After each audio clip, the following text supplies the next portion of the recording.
میرا ایک بنیادی سوال ہے اور وہ ہر عام آدمی، میں اس وقت بات کر رہا ہوں عام آدمی کے نام کے اوپر یہ ترمیم کی گئی ہے کہ اس کو ریلیف ملے گا.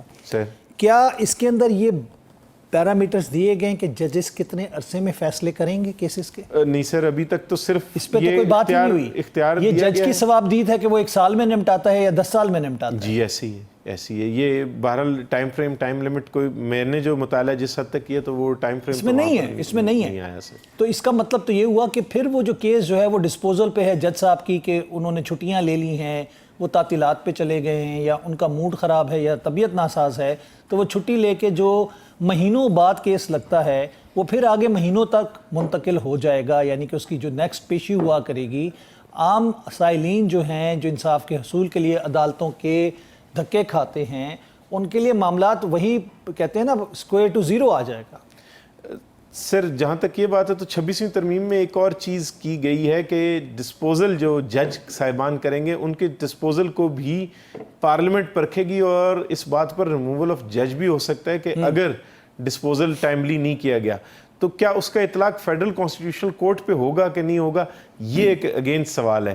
ورنہ 26ویں ترمیم میں ڈسپوزل کے مطابق کہ اگر کوئی ججز پرفارم نہیں کر رہے اعلیٰ عدلیہ کے، تو ان کے خلاف ایک ریفرنس سپریم جوڈیشل کونسل کو ان کی اس بابت بھی بھیجا جائے گا کہ جناب آپ نے پینڈنسی بڑھائی ہے اور آپ نے فیصلہ مقدمہ جات کے فیصلہ نہیں کیا. پارلیمنٹیرینز تک پہنچنا عام آدمی کے بس کی بات نہیں ہے. کون سوال اٹھائے گا، کون ہوگا تیرے عشق میں آگے، جسے کہتے ہیں نا کہ زیر ہونے تک چیزوں کو. یہ تو بات وہی ہے نا کہ عام آدمی کی تو اپروچ پارلیمنٹیرینز تک نہیں ہوتی، وہ تو عدالتوں کے چکر ہی کاٹتا رہے گا. اور کون پوچھے گا ججوں کو، اور کون اس کے اوپر ثوابدیدی اختیارات رکھے گا.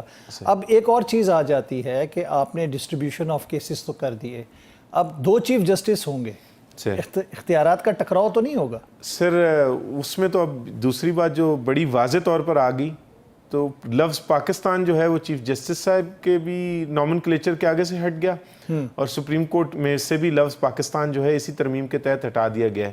اور یہ بھی بڑی وضاحت سے کہا گیا ہے کہ جو کوئی فیصلے فیڈرل کانسٹیٹیوشنل کورٹ کے ہیں وہ سپریم کورٹ پر بائنڈنگ ہیں، اور سپریم کورٹ کا کوئی بھی فیصلہ فیڈرل کانسٹیٹیوشنل کورٹ پہ بائنڈنگ نہیں ہے. اور شاید اس کی ایک خاص ریفرنس یہ بھی ہے کہ پچھلے دنوں جب آرگومنٹس شروع ہوئے 26ویں آئینی ترمیم پر، تو اس میں مختلف نظائر دیے گئے، عدالتی نظائر دیے گئے، پریسیڈنٹس دیے گئے کہ جناب یہ سپریم کورٹ نے فیصلہ فرمایا، اور وہاں یہ کہا گیا، کورٹ نے کہا کہ نہیں جی وہ تو کانسٹیٹیوشنل کورٹ نہیں تھا اور یہ آپ کانسٹیٹیوشنل بینچ نہیں تھا اور اس کے سامنے. تو شاید اس کو مد نظر رکھتے ہوئے انہوں نے یہ پرٹیکولرلی اب بتا دیا کہ فیڈرل کانسٹیٹیوشنل کورٹ کے جو فیصلے ہوں گے وہ سپریم کورٹ پر بائنڈنگ ہوں گے، لیکن سپریم کورٹ کا کوئی بھی فیصلہ فیڈرل کانسٹیٹیوشنل کورٹ پہ بائنڈنگ نہیں ہوگا. ایک چیز آلریڈی سب جوڈسڈ ہے، مطلب 26ویں ترمیم چیلنج ہوئی ہے، اس پہ ہیئرنگ چل رہی ہے، آپ کو بھی معلوم ہے. آپ کو کیا لگتا ہے اب 27ویں آ چکی ہے، یہ بھی چیلنج ہو جائے گی ڈیفینیٹلی، جس طرح اپوزیشن نے بائیکاٹ کیا اور ہم نے دیکھا جو ہنگامہ آرائی ہوئی سینٹ کے اندر.